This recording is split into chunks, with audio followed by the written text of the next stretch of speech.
When the moon comes out and darkness falls upon our land, a problem emerges, a problem known as light pollution.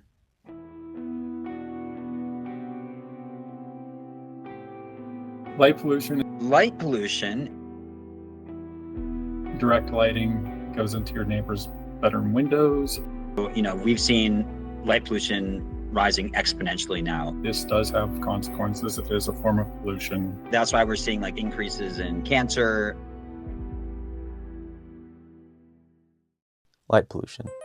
On the surface level, it is simple. All it does is impair our vision on the night sky. But that is only the beginning of a problem that is hurting the plants, the animals, and humans. How deep does this issue go? Let's talk to some experts who have that answer.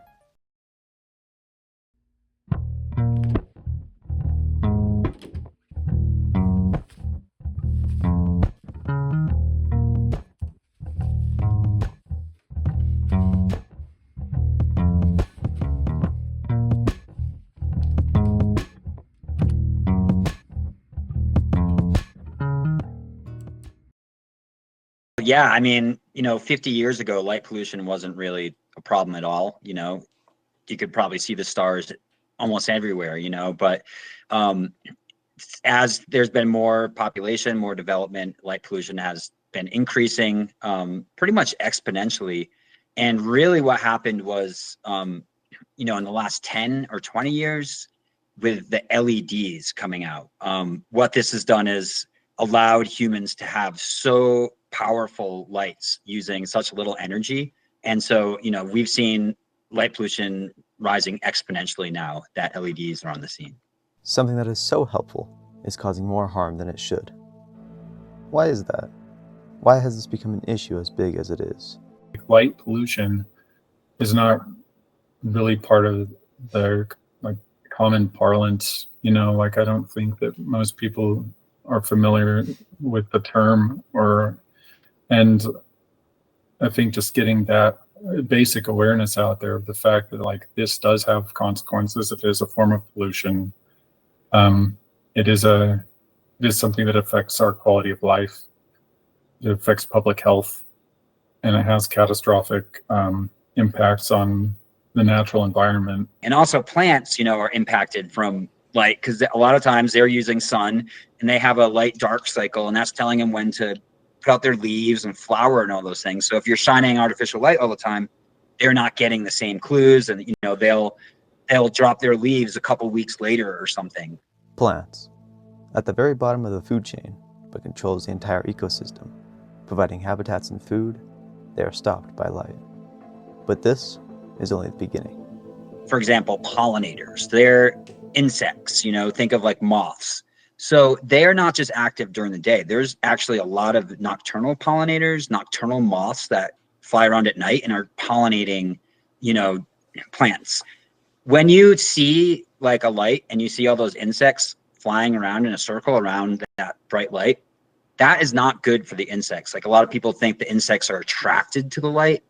That's not exactly accurate. What's happening is their navigation system gets messed up by the light. It gets impacted because they think, they're used to navigating by the moon or stars, which aren't, they're way far away. They're not going to move. But when they approach that light, all of a sudden their navigation system gets spun out because that thing's moving as they're moving. And then they start going in a circle. They get exhausted, or they hit the light and, get burnt. And a lot of them perish. And we're seeing huge declines in insect populations, and that's also our pollinators. It's one big circle. Plants being affected hurts the insects, and insects being affected hurts the plants. Now with both being affected, it's almost guaranteed that the rest of the ecosystem will be. The deer will react. Certain species avoid light, whereas a lot of times deer, they're attracted to it because they see it as safe because the other species. So it's affecting migration patterns, habitat, reproduction cycles, all these things. So a lot of people don't know that most birds, it's something like 70 or 80%, migrate at night.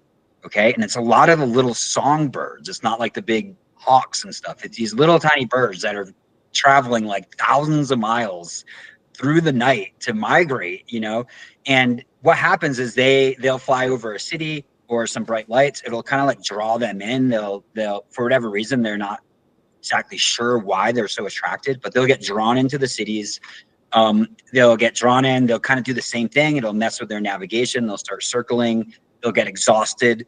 Eventually they'll either fly into the city where there's a bunch of dangers, or a lot of times they fly into windows. And we're seeing, you look at a lot of cities in the morning, there's actually people who go out and collect dead birds. We could go on for hours about how each species is affected by light pollution, but unfortunately, we don't have that time. The short explanation is that most species are affected by light pollution, some more than others. And when I say most species, that includes humans. There's melatonin, which is a hormone that our bodies produce in darkness, and that regulates our sleep, and it also affects our immune system and things like that. So it's, that's why we're seeing like increases in cancer, metabolic disease, things like that.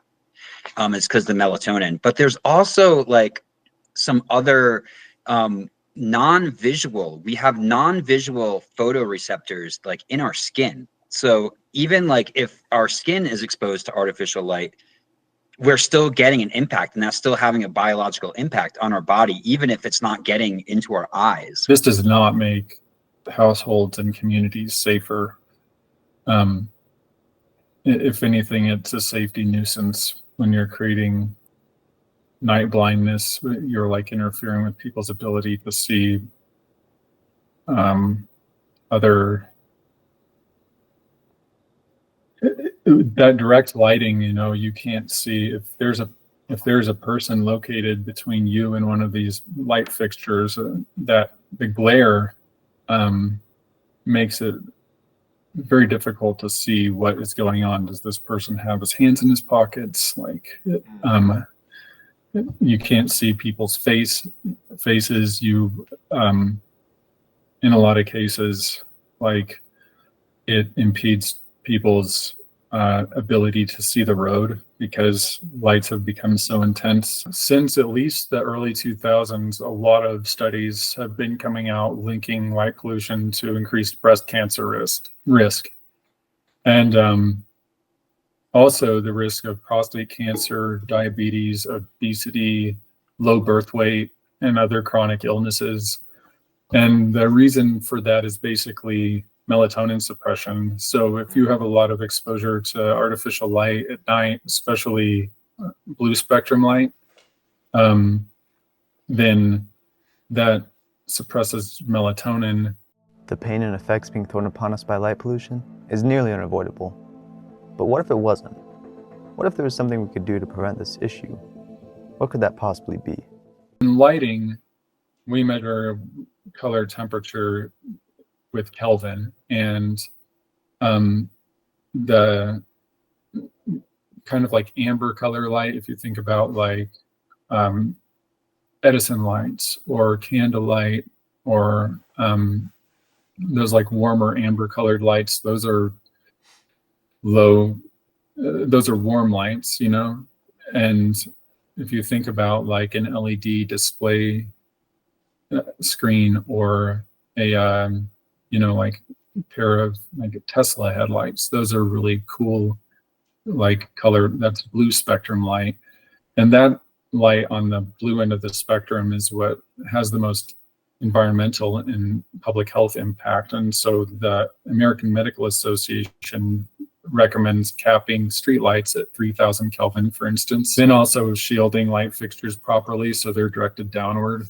Because again, you have the right to illuminate your property for safety and comfort, but you don't really have part of this is about being neighborly, which shining light into your neighbor's bedroom windows, which is all too common, that's unneighborly and that's unnecessary and it's wasteful. So motion sensors are also really good, the household level or the business level. But there's still more we can do. More that can inflict real change, that can help fix light pollution. And we need better codes, we need, I don't like doing top-down solutions when I don't have to, but you really do, because just one person that's really gung-ho can affect the quality of life of an entire neighborhood. And sometimes you do need to step in and say, hey, you can't do that. That goes against dark codes. And Dark Sky has really good, like, what is it? It's called like the model ordinances. Dark sky lighting ordinances are easy to find, and they're sensible, and they make sense economically too. Every effect light pollution has can be fixed. Sure, there are many solutions, but the most important one is taking action. Us spreading the word. Us voting against light pollution. I hope now you understand what light pollution truly is, and I hope the next time you're out at night, you think about light pollution and look up.